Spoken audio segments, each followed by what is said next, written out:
उन्होंने हमारा स्वागत ही नहीं किया।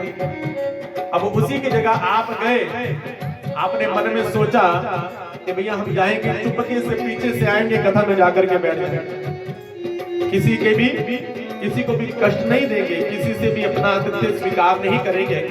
भैया वो कथा सुन रहे होंगे, हमारे जाने से ऐसा ना हो कहीं उनकी कथा में विघ्न उत्पन्न हो तो पीछे से जाएंगे, उनको पता ही ना चले। तो आप ये विचार लेकर के वहां से निकले। जब वो विचार लेकर के वहां से निकले और आगे जाते जाते आपको कोई मिल गया तो उसने आपको पकड़ लिया। महाराज जय श्री राधे, आप आए, हम आपका इंतजार कर रहे थे, आप आए नहीं, कितने दिन हो गए, 14 दिन की कथा है, आप आए हो, आपका बहुत बहुत स्वागत। तो आपको उसके दो शब्द प्यार के ही आनंद प्रदान कर देंगे। देखो भैया करेंगे या नहीं करेंगे, इसलिए कभी भी भैया आशा मत रखो। आशा जब निराशा में बदलती है तो क्या होता है, दुख होता है। उदाहरण आप यहाँ बैठे हो ना, देखो भैया पूरी भीड़ है, कोई बैठने के लिए जगह नहीं है। अब देखो भैया कोई ऐसी आ जाए आपकी बहन जिसको आप पसंद नहीं करते, जिसको आप पसंद नहीं करती, आप ये चाहती कि इसके साथ मेरी कोई बात हो, जा मेरे सामने बैठे, जा मेरे पास बैठे, तो आपने देखा और देख करके कहा कि ये कहां से आ गई आज, तो कहा कि ये कहीं इधर ना आ जाए। दूसरे मत्था टेका भागवत जी को, उसके बाद वो देखने लगी बैठने के लिए स्थान, तो आप थोड़ी सी आगे हो गए, कहीं मेरे पास ना आकर के बैठ जाए। तो इतनी देर में ही वो आपके सामने आकर के बैठ गए, तो बताओ फिर क्या होगा, आपका मन खराब हो जाएगा, मूड खराब हो जाएगा कि ये क्यों जहां बैठी भी आपके साथ नहीं है, आपसे 2 फुट की दूरी पर बैठी है, तो लेकिन फिर भी आपका मन खराब हो जाएगा कि ये क्यों आई। अब देखो उसी के स्थान पर कोई आपकी ऐसी पक्की सहेली आ जाए, वो आई, उसने मत्था टेका, बैठने के लिए स्थान किया, तो आपने खुद बुलाया, बहन इधर आ जा, तो कहा कि कहाँ आ जाऊं, जगह तो है नहीं, जगह तो है नहीं, तो कहा तू आ तो जा, जगह तो अपने आप ही बन जानी। अगले भाई ने किया कि मुन्नी जी थोड़ा जगह हो, पिछले वाली से कहा कि थोड़ा सा पीछे होना। अब आधी बैठने की जगह बनी और वो बेचारी बात बैठी, आधी जगह पर बैठी और आधी आपके ऊपर बैठी, आधा भार उसने आपके ऊपर अपना लाद दिया, तो बताओ आपको कष्ट होगा? नहीं होगा, आप उल्टा खुश हो जाओगे कि मेरी सहेली मेरे बोल बैठी है। तो यही दुख है, यही सुख है, जिसको मान लिया वो दुख है, जिसको मान लिया वो सुख है।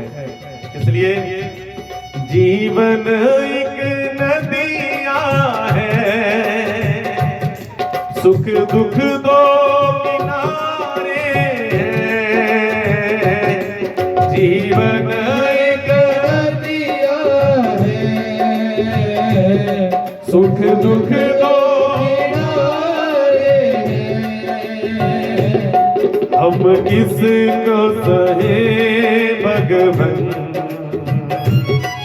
दोनों ही तुम्हारे हैं, हम किसको सहे भगवन, दोनों ही तुम्हारे हैं। बोलो राम बोलो राम, बोलो राम राम राम, बोलो राम बोलो राम राम राम, बोलो राम बोलो राम, बोलो राम राम राम, बोलो राम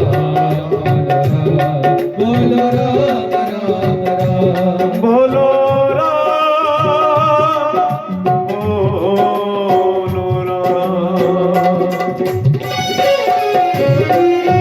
वृंदावन बिहारी लाल की जय। इस प्रकार जड़ भरत जी महाराज ने रघुगण नाम के राजा का उद्धार किया। प्रेम से जय श्री राधे, जय श्री राधे। आगे चल करके राजा परीक्षित को भगोल खगोल का वर्णन करते हुए भगवान का जो पूरे का पूरा जो ब्रह्मांड है किस प्रकार बना है, ऊपर के लोगों का वर्णन किया, नीचे के लोगों का वर्णन किया। इस पृथ्वी के ऊपर भी जो 10 दिशाएं हैं, पूर्व पश्चिम उत्तर दक्षिण ईशान अग्नि नैऋत्य वायव्य ब्रह्म अनंत इत्यादि दिशाओं का वर्णन करते करते राजा परीक्षित को सुखदेव जी नरकों का वर्णन करने लगे। कि इस पृथ्वी से 99 योजन जन्नत कोण में भैया नीचे जाकर के नरक है। और कितने नरक हैं? तो कहा कि 84 लाख नरक हैं। उनमें से मुख्य नरक जो है वो 28 प्रकार के नरक हैं। कितने नरक हैं? 28 नरकों के नाम बताए। कुंभी, पाक, कालसूत्र, गतामृत, अंधतामृत, रोरव, महारोरव, अंधकूप, कृमि भोजन, संदश और ब्रजकट, श्यामलाक्षी, रोरव, अनेक प्रकार के महाराज नरकों का वर्णन किया। जो जैसा जैसा कार्य करता है उसको वैसे वैसे नरकों में जाना पड़ता है। राजा परीक्षित डर गए। महाराज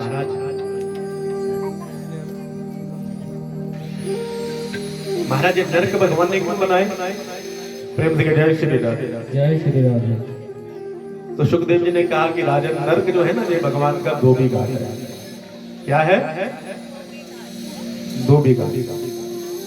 भगवान ने जो हमें मनुष्य रूपी चदरिया दी है ना, मैंने आपसे कहा ना कि जब मनुष्य रूपी चदरिया जिसमें मन है, मन को धोने के लिए कौन सा साबुन चाहिए? राम नाम का, कृष्ण नाम का। जो तो व्यक्ति भागवत की कथा सुन करके राम नाम के साबुन से इस चदरिया को साफ सुथरा रखते हैं, फिर उनको तो भैया बताओ धोबी घाट जाने की आवश्यकता है नहीं। लेकिन जो पापी व्यक्ति होते हैं ना, जब मर जाते हैं, मरने के बाद इस मनुष्य रूपी चदरिया को वो गंदी करके भगवान के सामने ले जाते हैं, तो फिर बताओ फिर भगवान धोएंगे? डरो मत, भगवान आने वाले हैं। प्रेम से जय श्री राम। भगवान थोड़ी धोएंगे, फिर भगवान क्या करेंगे? भगवान अपने धोबी घाट में भेजेंगे। भगवान कहते हैं देखो भैया, धोबी से कहते हैं ना पैसे तुम्हारी मर्जी के, काम हमारी मर्जी। भगवान कहते हैं कि इसको अच्छी तरह से धो करके हमें देना। तो यमराज कहते हैं प्रभु चिंता मत करो, ऐसा धोएंगे कि आप दाग तो ढूंढते ही बोलो रह जाए। फिर धोबी जो है वो कपड़ा तो साफ कर देता है, अच्छी तरह से धो भी देता है, लेकिन भैया कपड़े की धुलाई भी होती है, धोबी पटक भी लगती है। तो कहा कि महाराज फिर तो आप कोई ऐसा साबुन बता दीजिए ना, इस साबुन के लगाने से हमें महाराज आराम मिल जाए, हमारी चदरिया साफ हो जाए। तो कहा कि किसी ने साबुन का इस्तेमाल किया हो पाप करने के बाद तो उसको मुक्ति मिली हो, तो महाराज को ऐसी कथा सुनाई। अब देखो भैया, जब भगवान की भागवत की कथा को आपने प्रारंभ किया था तो सबसे पहले आपने किसकी कथा सुनी थी? महात्मा में किसकी कथा सुनी थी? धुंधकारी। धुंधकारी कौन था? बोलो। एक दुष्ट प्राणी था ना। अरे आज भगवान की कथा का मध्य है। ये चौथे दिन की कथा जो होती है ना, वो बीच की कथा होती है, क्योंकि 3 दिन की आप पहले सुन चुके हो। चौथे दिन की आज है और आज के बाद 3 दिन की और 3 दिन इधर 3 दिन इधर और बीच में ये चौथा दिन। तो बीच में भी एक ऐसे दुष्ट प्राणी की कथा सुनाई है जिसका नाम है अजामिल। इस अजामिल ने जीवन पर्यंत पाप कर्म किए, कभी भी कुछ अच्छा कर्म नहीं किया। जाति का था ब्राह्मण। अपनी खुद की पत्नी को छोड़ करके एक दासी के साथ संग करके दासी से इसने 10 पुत्रों को जन्म दिया और अंत में 10वें नंबर का जो पुत्र है, संतों के कहने पर उसका नाम रखा। क्या नाम रखा? बड़ा ऊंची बोलो, नारायण। देखो भैया, संतों का क्षण भोजन का कण कभी बर्बाद ना करो। संतों का एक क्षण भी हमारे जीवन में बहुत कुछ कर सकता है। इसके घर में भैया किसी ने गलत बता दिया, जैसे बच्चे जो खेल रहे हैं ना, बच्चों को क्या पता। ऐसे ही महात्मा चतुर्मास करने के लिए आए, पूछा कि आपके गांव में सबसे बड़ा भक्त कौन सा है? उन बच्चों ने महात्माओं से उपहास किया और कहा कि हमारे गांव में तो एक ही भक्त है जिसका नाम है अजामिल। यद्यपि गांव वाले उसका मुख तक नहीं देखते थे, सबसे ज्यादा निष्कृष्ट उसे माना जाता था कि अजामिल से बड़ा कोई दुष्ट नहीं है। लेकिन बच्चों ने महात्माओं से शरारत करते हुए कहा कि एक ही भक्त का घर है अजामिल। अजामिल के घर जाकर के उन महात्माओं ने भगवान का भजन किया। अजामिल की जो पत्नी है ना, उसने मन में सोचा कि हमारे गांव हमारे घर में तो कोई सज्जन पुरुष आता नहीं है, ये महात्मा कहाँ से आ गए, इन्होंने तो बड़ा भजन किया और आज मेरे पति आएंगे ना तो इन महात्माओं को डांटेंगे। इससे पहले अपने पति को समझा बुझा करके उन महात्माओं के पास ले गए। महात्माओं ने पूरी रात्रि संकीर्तन किया, जे मदिरा पान करके अपने घर लेटा रहा। रात्रि को महात्माओं को गाली भी देता रहा। सुबह उठ करके महात्माओं ने आवाज लगाई, भक्त अजामिल बाहर आओ, भक्त अजामिल बाहर आओ। पत्नी ने समझाया कि चलो बाहर, महात्मा जो कहेंगे वो बात मान लेगा। महात्मा ने पूछा कैसे हो, सब ठीक है, कितने बच्चे हैं? तो कहा कि 9 बच्चे, 10वां होने वाला है। तो कहा क्या नाम है बच्चों के? कहा किसी का चिंकू, किसी का पिंकू, किसी का टिंकू। तो कहा कि ये भी कोई नाम है? तो कहा कि चलो जैसे भी नाम है, लेकिन हमारे कहने पर तुम्हारा जो बालक होगा ना, हमारा आशीर्वाद पुत्र ही होगा और उस पुत्र का नाम रख देना नारायण। तो महात्माओं के कहने पर अजामिल ने अपने पुत्र का नाम रख दिया नारायण। लेकिन भगवान की कृपा हुई कि सबसे ज्यादा आसक्ति नारायण के प्रति ही थी। आओ नारायण नहाते हैं, आओ नारायण खाते हैं, आओ नारायण खेलते हैं, आओ नारायण घूमने चलते हैं। अपने बेटे को ही नारायण नारायण पुकारता है। लेकिन जब इसका अंत समय आया ना, तो अंत समय पापी व्यक्ति को पकड़ने के लिए कौन आएगा? बोलो भैया, जमदूती तो आएंगे। जमदूत आए और फेंका पास रस्सी का और पकड़ लिया। पकड़ करके बांधने लगे। तभी जे भैया चिल्लाया, अपने पुत्र को आवाज देने लगा, नारायण नारायण मेरी रक्षा करो, नारायण मेरी रक्षा करो। लेकिन भैया ये जो नारायण है, इसका पुत्र जिसको जो बुला रहा है, वो तो बाहर खेल रहा है। वो तो कहता है बुढ़े को कोई काम ही नहीं है, हर समय मुझे बुलाता रहता है, मुझे पकड़ता रहता है, कहीं खेलने भी नहीं देता। तो उस पुत्र ने भैया इसकी बात को सुन करके इग्नोर कर दिया। लेकिन भैया सुनी बात किसने? जो असली नारायण है। नारायण भगवान ने अपने दूतों से कहा कि जाओ, कोई मेरा भक्त मुझे पुकार रहा है, उसकी रक्षा करो। भगवान के पाचन भगवान की आज्ञा पा करके आए और आगे जमदूत इसको खींच रहे थे। भगवान ने उनको हटाया, अरे पीछे हट जाओ। तो कहा कि आप चमकीले चमकीले कौन हो, कहां से आए? 4 चरक भुजा वाले। तो कहा कि तुम काले कलूटे कहां से आए? तो कहा कि हम जम के दूत हैं। तो कहा कि हम आपके भी यम के जो सरताज हैं, हमारे नारायण, हम नारायण के दूत हैं। तो आप वहां क्यों आए? तो कहा कि हम यहाँ इसलिए आए क्योंकि जो पापी व्यक्ति होता है ना, उसको पकड़ने के लिए हम आते हैं। भगवान जम के दूत कहते हैं। और भगवान के पार्षद कहते हैं कि जो नारायण नाम पुकारता है, हमारे प्रभु का भजन करता है, उनको लेने के लिए हम आते हैं। जमदूतों ने कहा कि अरे प्रभु, जे आपके नारायण का नाम नहीं ले रहा, ये तो एक नंबर का दुष्ट है, इसने जीवन में कोई अच्छा काम नहीं किया।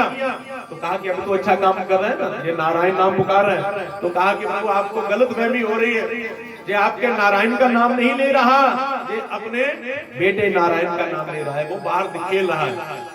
भगवान के पार्षदों ने कहा कि एक बात बताओ कि पहले नाम नारायण हमारे नारायण का है या इसके बेटे का है? तो कहा कि पहले तो नारायण का है, आप ही के नारायण का। तो कहा कि फिर पुराना 100 दिन और नया 2 दिन, इसलिए हमारा नारायण का नाम पुराना है, तो हम ही इसे लेकर के जाएंगे। डांट करके भैया भगा दिया जम के। दूत वहां से भाग गए, भगवान के पार्षद भी चले गए। अब अजामिल ने मन में विचार किया कि भैया मैं तो अपने बेटे नारायण को बुला रहा था, मैंने क्या देखा? मैंने तो जीवन पर्यंत पाप किया। मैं तो कुभाव से अनजाने में भगवान का नाम ले रहा था। अगर मैं जानबूझ करके भगवान का नाम लेता तो आज भगवान स्वयं मुझे लेने के लिए आ जाते। प्रेम से जय श्री राम, जय श्री राम। अजामिल उठा और उठ करके सीधा चला गया हरिद्वार और उसके बाद 8 साल और जिया। और जितने वर्ष भी जिया उतने वर्ष भगवान का ही भजन किया और उसका उद्धार। जम के दूत गए और जाकर के सारे पाश फेंक दिए कि महाराज आज से हम आपकी ड्यूटी नहीं करेंगे। क्यों, क्या हुआ कि ऐसे ऐसे हम उसको पकड़ने के लिए गए पापी को, वो नारायण नारायण पुकार रहा था। तो जैसे नारायण, यमदूतों ने कहा कि यमराज ने मुख पर हाथ रख दिया कहा कि ये नारायण नाम आज के बाद जहां मत गाना। क्यों नहीं गाना? तो कहा कि जहां पर देखो कितने पापी बंदे पड़े, अगर इनके कान में ये नारायण नाम चला गया ना तो इन सब की छुट्टी करनी पड़ेगी। आपकी उतनी पाप करने की समर्था नहीं है जितनी भगवान के नाम में समर्था है। एक तीली अग्नि की भैया कितने बड़े घास को तहस नहस कर देती है ना, स्वाहा कर देती है। ऐसे भैया हमारे जीवन के सारे पाप एक नारायण नाम लेने से, राम नाम लेने से स्वाहा हो जाते हैं। प्रेम से जय श्री राम। जय श्री राम। तो कहा कि देखो 12 भागवत हैं जो भगवान को थोड़ा सा जानते हैं। 12 भागवतों के नाम है। ये जमदूत और यमराज का संवाद है। तो कहा कि उनके नाम मैं आपको बता देता हूँ। आज के बाद जो नारायण नाम गाए, राम नाम गाए, उसको मेरे पास कभी भी मत लेकर के आना। और भागवत की कथा सुनने वालों को तो भगवान विमान में लेकर के जाते हैं। प्रेम से जय श्री राम। जय श्री राम। तो आइए इन 12 भागवतों के नाम सुने। स्वयंभू नारद शंभु कुमार कपिलो मनु प्रहलादो जनको भीष्मो बलिर्व्यास भयम। स्वयं ब्रह्मा जी, नारद जी, भगवान शिव, सनत कुमार जी, कपिल भगवान, मनु जी महाराज, प्रहलाद जी महाराज, जनक जी, भीष्म जी, बलि जी, व्यास जी और धर्मराज जी कहते हैं स्वयं में। ये 12 भागवत हैं जो भगवान को थोड़ा सा जानते हैं। इस प्रकार अजामिल के ऊपर मेरे प्रभु ने कृपा की, नारायण नाम ने कृपा की। और आगे चल करके परिचिता गणों की कथा सुनाई। दक्ष के द्वारा जब सृष्टि की रचना हुई तो उसकी कथा सुनाई कि कश्यप ऋषि की 13 पत्नियां, दक्ष की 60 कन्याओं में 13 पत्नियां कश्यप ऋषि की हैं। 60 कन्याओं का विवाह कश्यप ऋषि जी के साथ किया। 27 कन्याओं का विवाह चंद्रमा के साथ किया, अश्विनी भरणी, कृतिका, रोहिणी इत्यादि। और कश्यप ऋषि की जो 13 पत्नियां हैं उन्हीं से पूरी की पूरी सृष्टि की रचना हुई। उनमें से जो दिति नाम की पत्नी है उससे दैत्य बने और जो अदिति है उससे देवता बने। और अदिति की एक बेटी थी जिसका नाम था रचना। रचना का विवाह हुआ था त्वष्टा मुनि के साथ और इनसे 2 पुत्रों की प्राप्ति हुई थी, सन्निवेश और दूसरे विश्वरूप। और यही विश्वरूप जी आगे चल करके देवताओं के गुरु भी बने कुछ देर के लिए। जब देवताओं ने बृहस्पति जी को नाराज कर दिया। वैसे तो देवगुरु कौन है? बृहस्पति। एक बार ये सारे देवता अपना मनोरंजन कर रहे थे स्वर्ग में, गुरु जी का आगमन हुआ। गुरु जी को देख करके इग्नोर कर दिया। गुरु जी को गुस्सा आ गया, गुरु जी छुप गए। जब भैया वो नशा उतरा तो सभी ब्रह्मा जी के पास गए कि हम बताएं हम क्या करें। तो कहा कि जितनी देर गुरु जी नाराज है उतनी देर ज्ञान का उपदेश देने के लिए आप त्वष्टा मुनि के पुत्र विश्वरूप जी को अपना गुरु बना लो। तो विश्वरूप जी को गुरु बनाया, लेकिन रिश्ते में जो दैत्य हैं इसके मामा जी लगते हैं। इंद्र को विश्वरूप जी ने एक ऐसा कवच पढ़ाया, कैसे कवच का ज्ञान दिया जिस कवच का नाम है नारायण कवच। ये नारायण कवच का पाठ सुनने से, पढ़ने से नारायण भगवान सदा हमारी रक्षा करते हैं। ऐसा सुंदर उपदेश दिया। और देवताओं का हवन करवा रहे तो चोरी चोरी कुछ आहुतियां दैत्यों के नाम की भी दे रहे, अपने मामाओं के नाम की। इंद्र को गुरु जी की चोरी समझ में आ गई। इंद्र खड़ा हुआ और खड़ा होकर के अपने खड्ग से गुरु जी का ही मस्तक काट दिया। प्रेम से जय श्री राधे। अब इंद्र ने अपने ही गुरु का वध कर दिया। इंद्र को क्या लगा? बोलो, ब्रह्म हत्या। लेकिन समर्थ को नहीं दोष गोसाई, रवि पावक सुर सर की नाई। इंद्र ने अपने इस ब्रह्म हत्या को 4 भागों में विभाजित कर दिया। एक भाग दिया पृथ्वी को। पृथ्वी में जो ऊसर भूमि होती है ना, जिसमें कोई बीज उगता नहीं है, जो सदा रिश्ती रहती है, गीली भूमि होती है ना, वो इंद्र की ब्रह्म हत्या है। और दूसरा भाग दिया वृक्षों को। और वृक्षों में कुछ वृक्ष ऐसे होते हैं जिनमें गूंद निकलती है। वो जो वृक्ष होते हैं वो भी भगवान की पूजा में प्रयोग में नहीं आते, वो अशुद्ध माने जाते हैं। तीसरा भाग दिया जल को। जो जल में फेन वाला जल होता है ना, झाग वाला जल, वो भी अशुद्ध माना जाता है। ये तीसरा भाग दिया जल को, चौथा भाग दिया स्त्रियों को।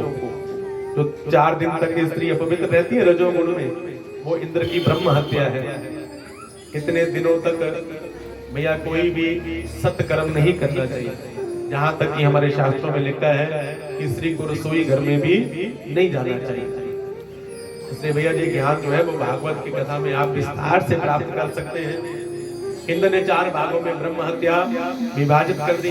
त्वष्टा मुनि को बहुत क्रोध आया कि भैया इंद्र ने पहले मेरे बेटे को गुरु बनाया और गुरु बनाने के बाद गुरु का वध कर दिया, इसलिए मैं ऐसा पुत्र उत्पन्न करूंगा भैया जिससे इंद्र मारा जाए। लेकिन मंत्रों में अशुद्धि हो गई, ऐसा पुत्र निकला जो इंद्र के हाथों से मारा जाए, वो निकला वृतासुर।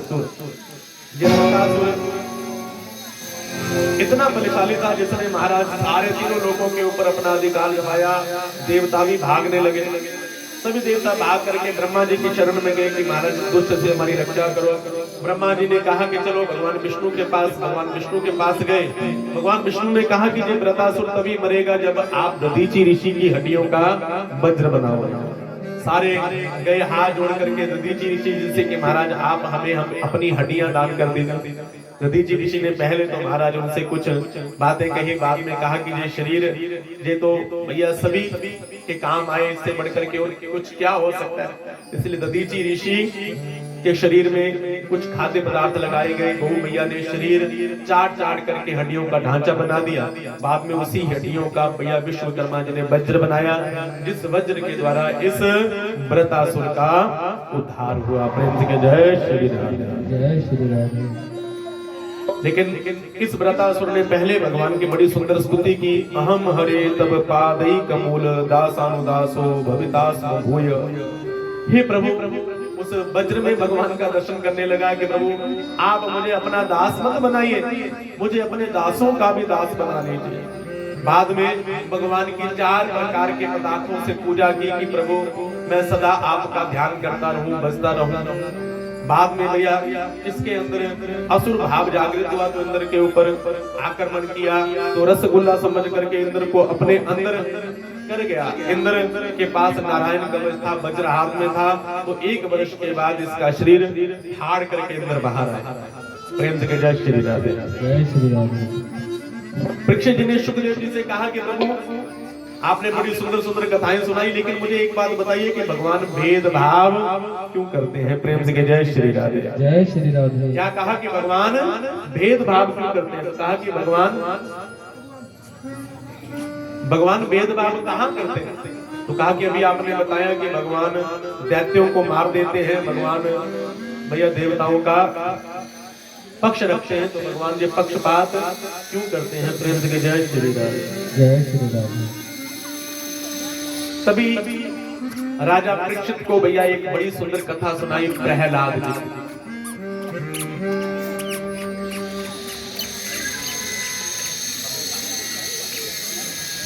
किसकी कथा सुनाई। भक्त प्रहलाद जी की। प्रेम से जय श्री राधे, जय श्री राधे। तो जितने भी आयोजक हैं उनसे प्रार्थना करूंगा थोड़ी देर बैठिए, क्योंकि भगवान तो रात्रि के 12 बजे आए थे। अभी तो कथाएं शेष हैं, क्योंकि आज आपने गवारे लगाने में बड़ा समय लगा दिया। तो कथा शुरू 12 बजे हुई, तो इसलिए आधा घंटा बैठिए, जरा कथा सुनिए, तो फिर भगवान को हम बुलाएंगे तो भगवान अपने आप ही आ जाएंगे। प्रेम से जय श्री राधे, जय श्री राधे। तो कहा कि देखो भगवान के परम भक्त हैं कौन। प्रहलाद जी महाराज। बोलिए प्रहलाद जी महाराज की जय। प्रहलाद जी जाति से कौन थे। कौन थे बोलो। दैत्य थे, हिरण्यकश्यप के पुत्र थे। लेकिन भगवान के भक्त थे, तो भगवान ने अपने उस भक्त के ऊपर कृपा की। वो प्रहलाद जी जिन्होंने भैया भगवान का ही भजन किया है। इस जमाने में मैं अकेला था, तेरी माया के रंग में खेला था। देखो जरा भगवान आने वाले, चुस्त होकर के बैठो, दोनों हाथ उठाओ जरा। ऐसा क्या काम किया हमने तेरा जो मेरा तूने थाम लिया।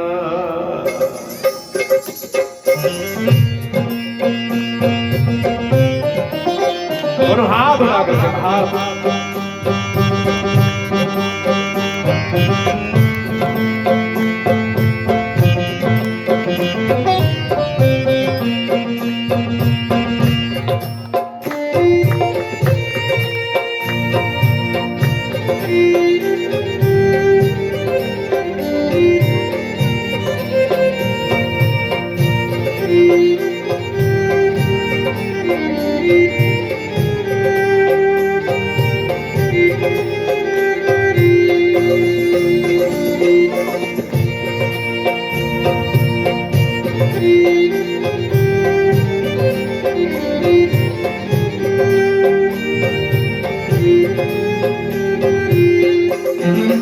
इतना कौन करता है किसी के लिए, इतना कौन करता है किसी के लिए, जितना तूने कर दिया है मेरे लिए, जितना तूने कर दिया है मेरे लिए।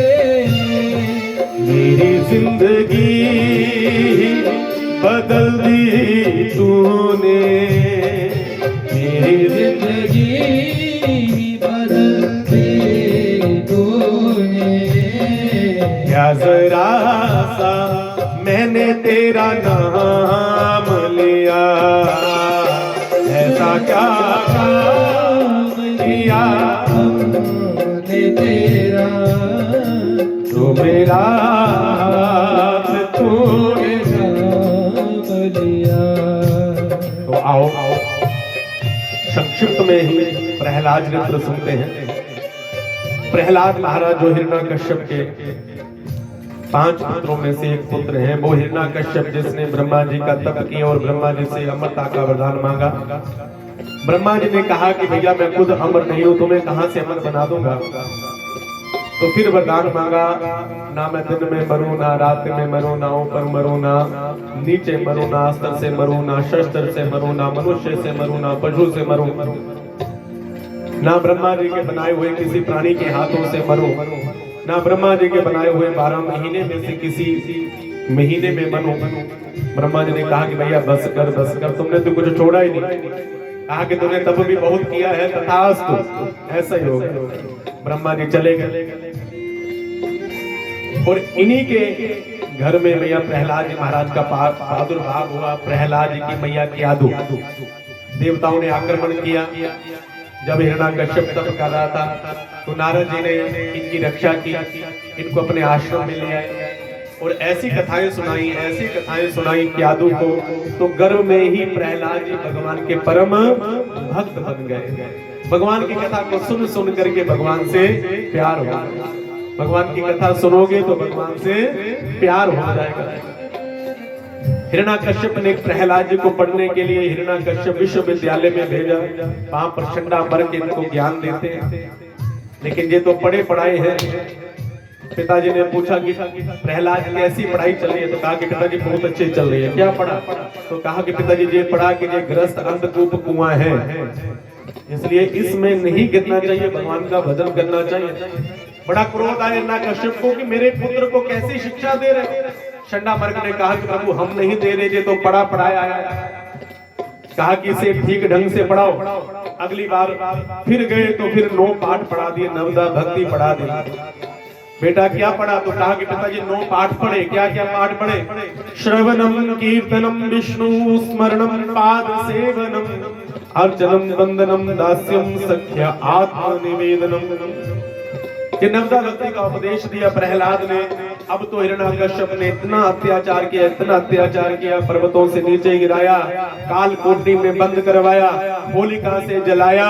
लेकिन ऐसी कृपा कि आंधी चली मेरे बिहारी जी की वो चदरिया होलिका के ऊपर से उड़ करके प्रहलाद जी के ऊपर आ गई और होलिका स्वाहा हो गई।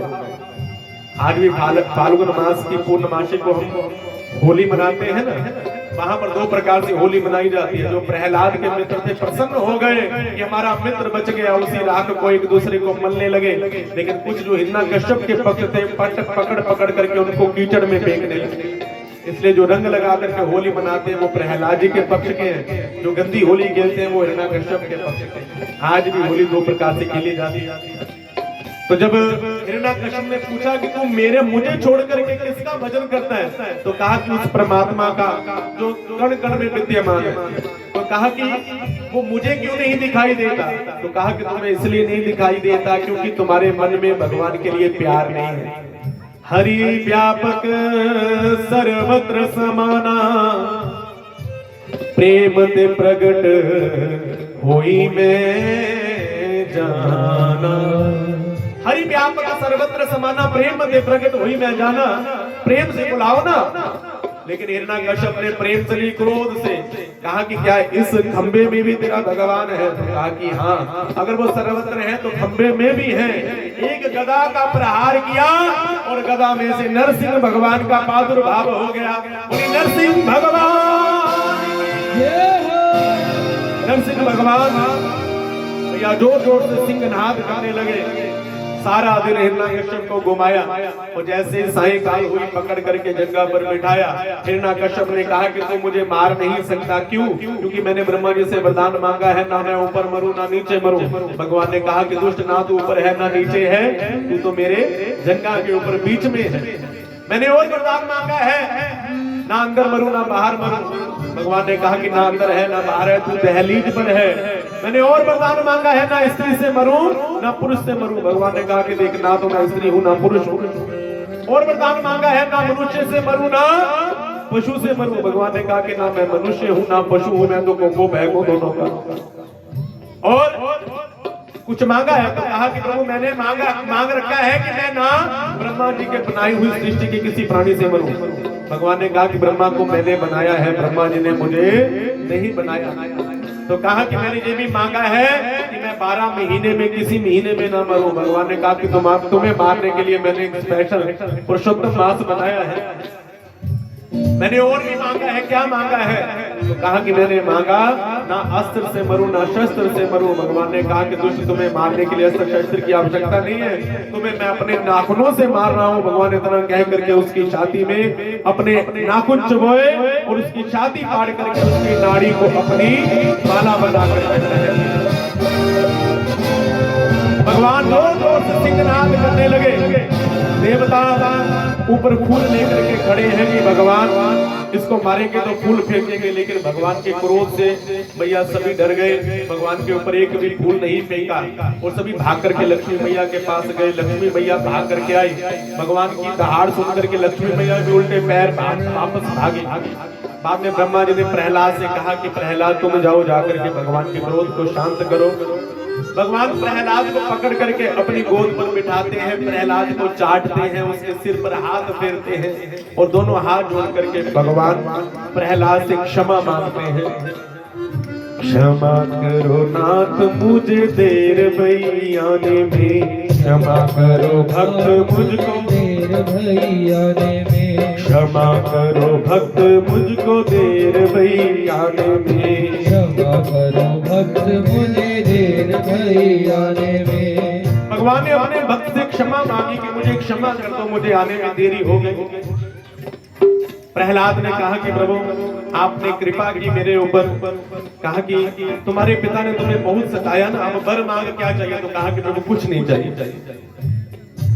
भगवान कहते हैं प्रहलाद मुझे पता है तू मेरे से कुछ नहीं मांगेगा, लेकिन फिर भी बेटा मैं तुम्हें एक मनमंत्र का राजा बनाऊंगा और राजा बनने के बाद जब इस दरगाह को छोड़ करके तू आएगा ना तो तू मेरा पार्षद बनेगा, तू सदा मेरे साथ रहेगा, तू कभी भी मेरे से अभिन्न नहीं होगा।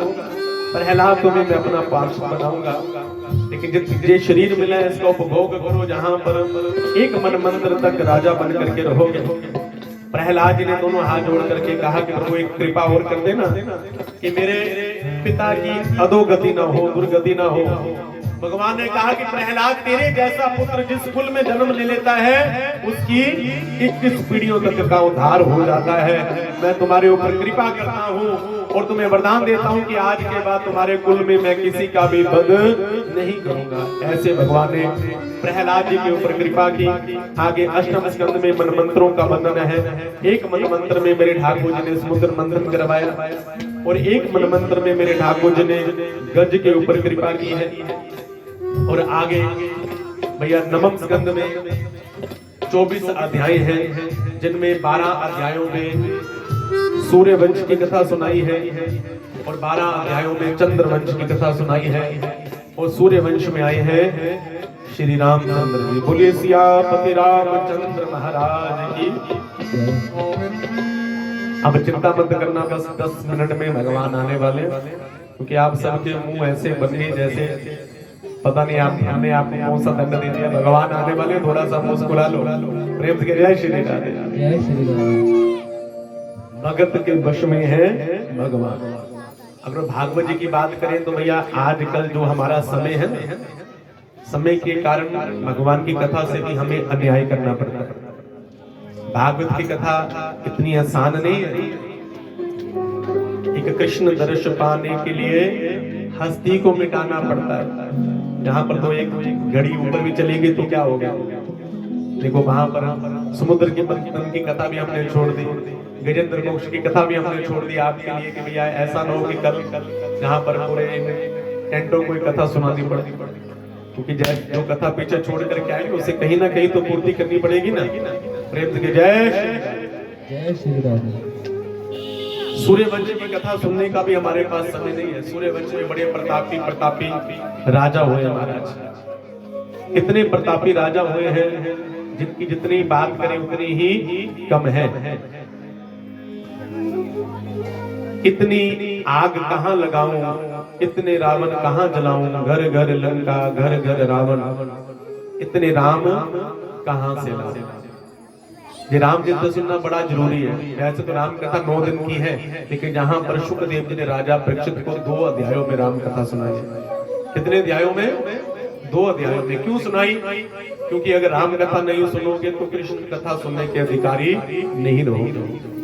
क्योंकि राम चरित्र परम पवित्र और कृष्ण चरित्र परम विचित्र। राम जी की जितनी भी कथाएं हैं वो सारी की सारी सीधी सीधी हैं, इसलिए नाम है रामचरित्र मानस। क्या नाम है? रामचरित्र मानस। राम जी का एक एक लीला भगवान की हम कर सकते हैं, लेकिन कृष्ण भगवान की कोई लीला भी हम नहीं कर सकते। प्रेम से जय श्री राम। आओ एक भजन के माध्यम से राम जी के चरणों में प्रार्थना करते हुए आगे कृष्ण जन्म की ओर बढ़ेंगे, दोनों हाथ उठा करके, क्योंकि अयोध्या में राम जी का आगमन हुआ है ना।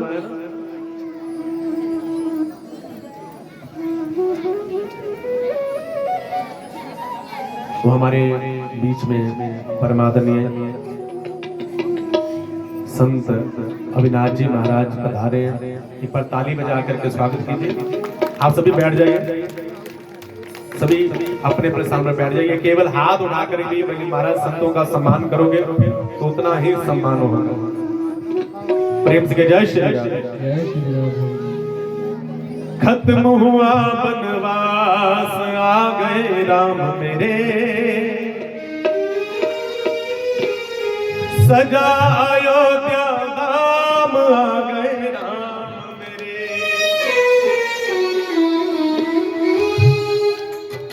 एक बार महाराज जी के लिए ताली बजाओ।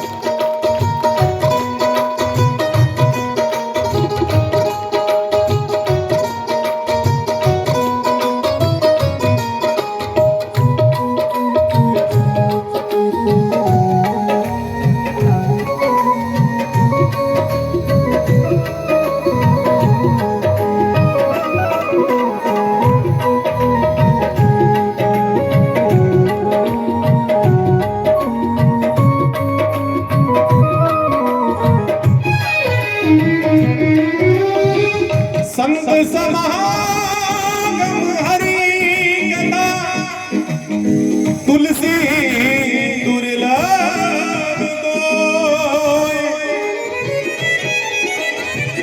सुत धारा और लक्ष्मी पापी के भी होए। संसार में संतों का समागम और भगवान की कथा ही दुर्लभ है। सुत धारा और लक्ष्मी जी तो पापियों के यहाँ भी होते। आज राम बनने की आवश्यकता है। राम कब आएंगे बताओ? जब आप क्या बनोगी? कौशल्या। पहले खुद कौशल्या बनो, पहले खुद दशरथ बनो। जब खुद कौशल्या बन जाओगे तो राम आएंगे। कृष्ण कब आएंगे? जब यशोदा बनोगी तो। यशोदा का अर्थ पता है आपको? यशोदा का अर्थ होता है जो हर किसी को यश दे। यशोदा, हर किसी को यश देना शुरू करो। भगवान आपके घर में आकर के खेलेंगे, आपका माखन भी चुराएंगे, आपको आनंद भी प्रदान करेंगे। आज अयोध्या में मेरे राम जी आए हैं ना, किस किस को प्रसन्नता है? आप उठा के बताओ। देखो राम जी कौन है? बोलो मर्यादा पुरुषोत्तम। कौन है? भगवान राम कौन है? मर्यादा पुरुषोत्तम। भगवान त्रेता युग में वन को चले गए थे ना, गए ना, इसलिए गए। भगवान गए कि भैया जो सुख वन में है ना वो ग्रस्त जीवन में नहीं है। कितने वर्षों के लिए गए? बोलो 14 वर्षों के लिए। और भगवान कलयुग में भी वन चले गए थे। कितने वर्षों के लिए? 550 वर्षों के लिए। अब राम जी आए हैं ना, राम जी हम सबके लिए आए। ना जाने कितनी कुर्बानियां हमारे पूर्वजों ने दी हैं, लेकिन कृपा किसके ऊपर हुई? हमारे ऊपर हुई कि नहीं हुई? हम सबके ऊपर कृपा हुई ना। लेकिन बंधुओं, राम जी के आने के बाद राम राज्य की स्थापना भी जरूर होनी चाहिए। अगर राम जी की मर्यादाओं का पालन नहीं करोगे ना तो भगवान फिर चले जाएंगे। भगवान को भेजना नहीं है, भगवान से प्रार्थना करनी है। राम जी अब नहीं जाना वनवास। राम जी अब नहीं जाना वनवास।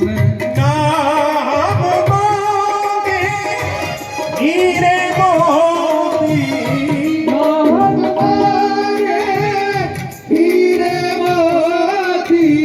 नाम मांगे देवरात। राम जी अब नहीं जाना वनवास। राम जी अब नहीं जाना वनवास।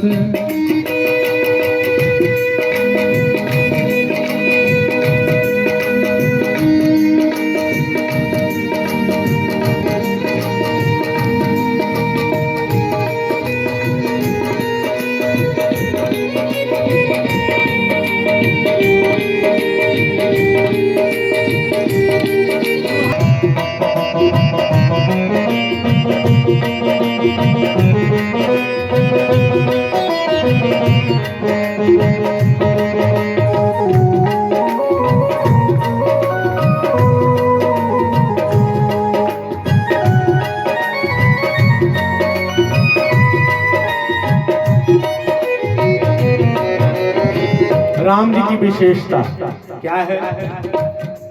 राम जी से सभी कहें कि प्रभु आज आपके जैसे राजा की आवश्यकता है। प्रभु आज आप जैसे पुत्र की आवश्यकता है, आप जैसे भाई की आवश्यकता है, और आप जैसे पति की भी आवश्यकता है। तेरे जैसा राजा ना देखा ना कोई महाराजा। तेरे जैसा राजा देखा ना कोई महाराजा। होना कोई सेवक ना कोई स्वामी, ना बेटा ना भ्राता, ना कोई सेवक ना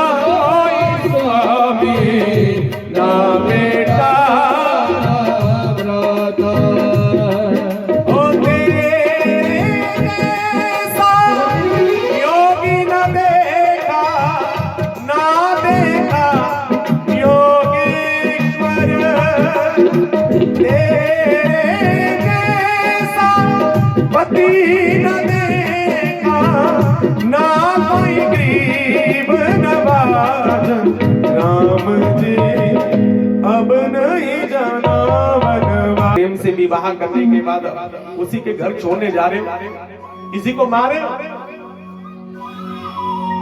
कंस ने कहा कि अरे वसुदेव, तुमने सुना नहीं ऊपर क्या कहा आकाशवाणी ने? तो कहा कि हमने तो सुना, लगता तुमने ध्यान से नहीं सुना। आकाशवाणी ने ये कहा है कि इसका 8वां गर्भ तुम्हारा काल होगा, देवकी तुम्हारा काल नहीं है।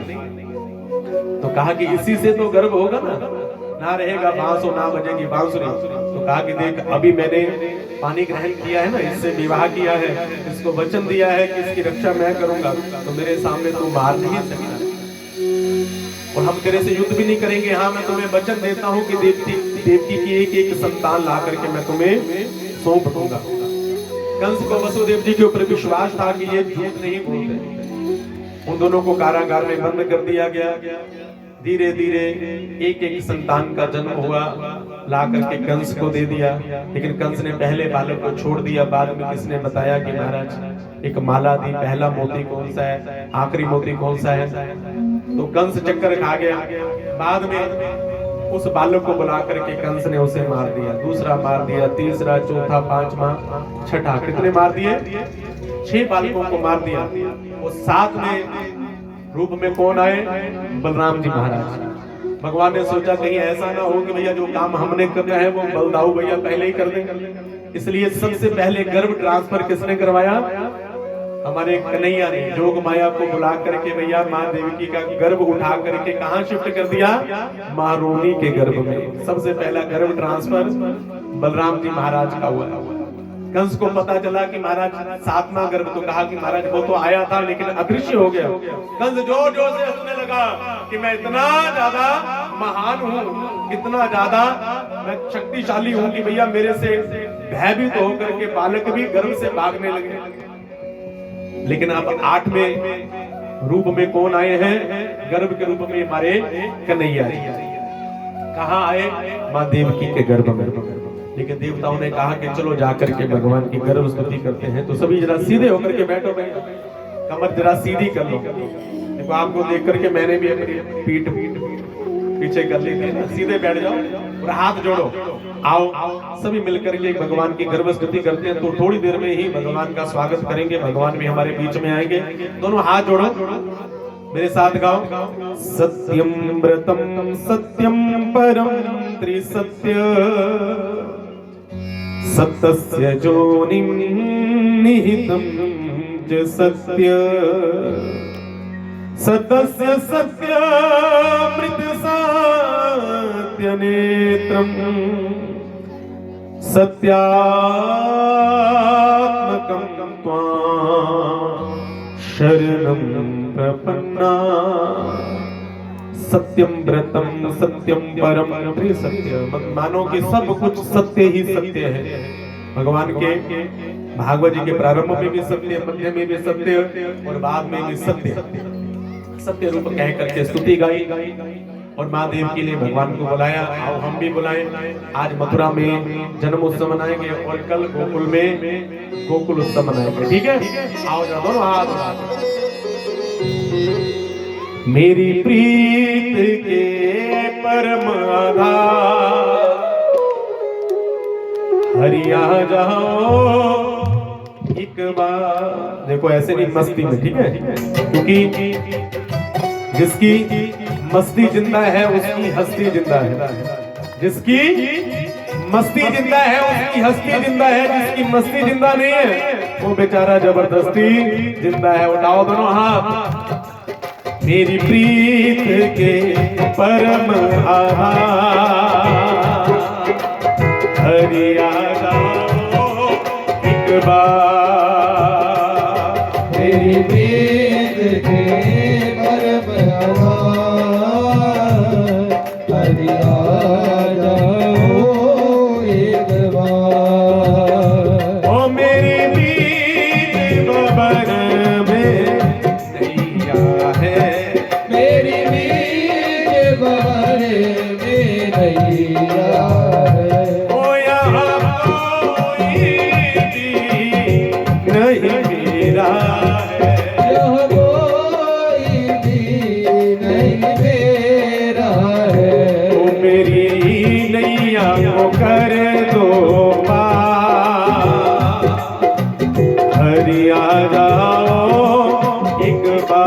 रिपीट ओ मेरी प्रीत के परम आधार हरि आ जाओ दोनों हाथ उड़ा करके संदेशा आया है कन्हैया आएंगे संदेशा आया है कन्हैया आएंगे। भगवान कब आते हैं सुनो ध्यान से अपने भक्तों की विनती पे आते अपने भक्तों की विनती पे आते अपने भक्तों का मान बढ़ाते अपने भक्तों का मान बढ़ाते।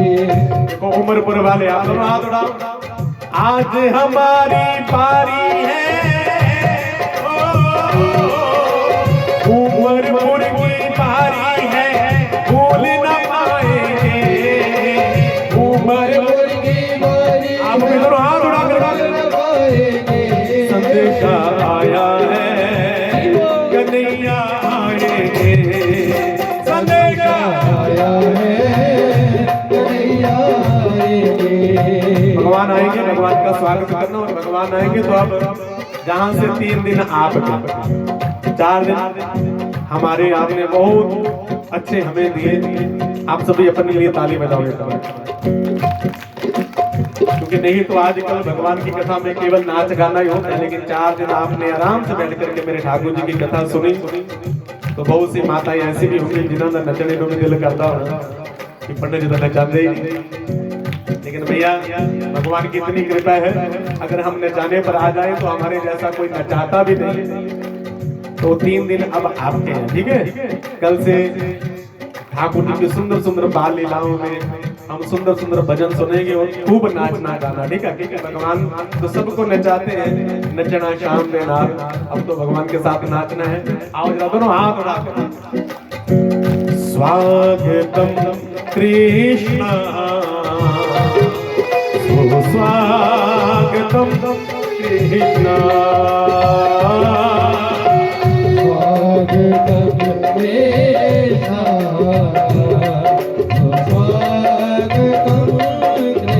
दोनों हाथ उड़ा कर स्वागतम सुस्वागतम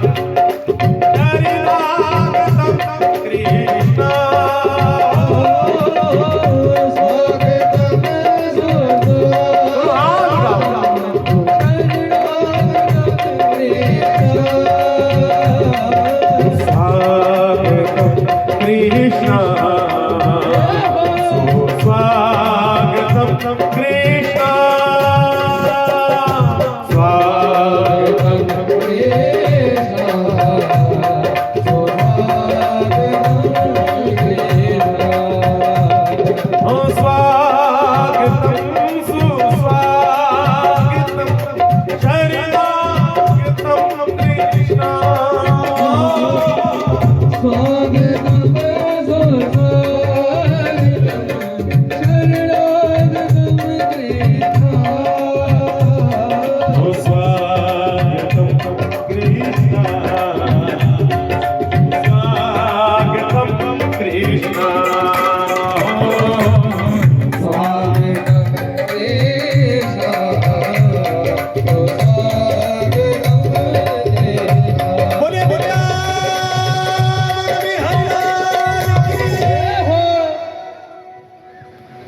आपको मैं बधाई दूंगा आपने मुझे देनी है उमरपुर वालों बधाई हो बधाई हो बधाई हो बधाई हो बधाई हो देखो हमारे बीच में अविनाश बाबा जी भी आए हैं इनको भी बहुत बहुत बधाई हो बधाई हो। अब किस को खुशी है आओ जरा सारे खड़े हो करके ठीक है आनंद लेते हैं मेरे ठाकुर जी के जन्म उत्सव का आज की बधाई मथुरा में और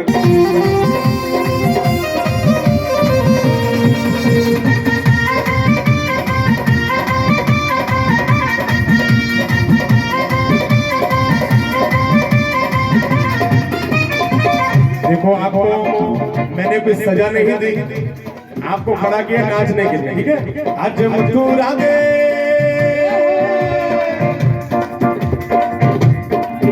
आज मथुरा में विजय अवतार हो गया शाम निका गया आज मथुरा में विजय अवतार हो गया शाम निका गया। आज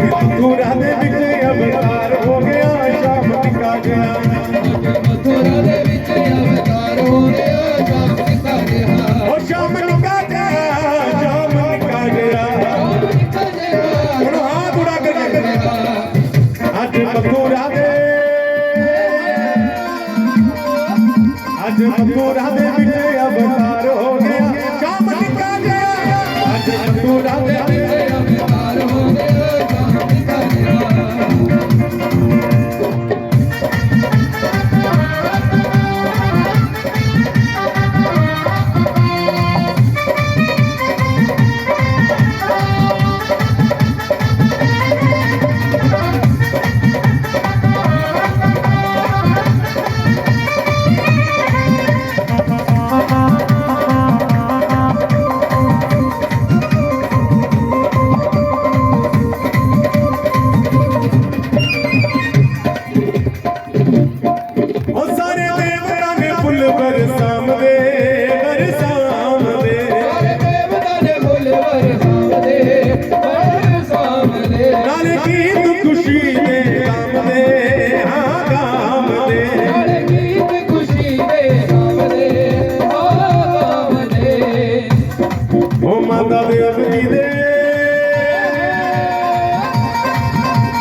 देव की नंद अवतार हो गया शाम निका गया मथुरा दे विच अवतार हो गया शाम निका गया मथुरा दे विच अवतार हो गया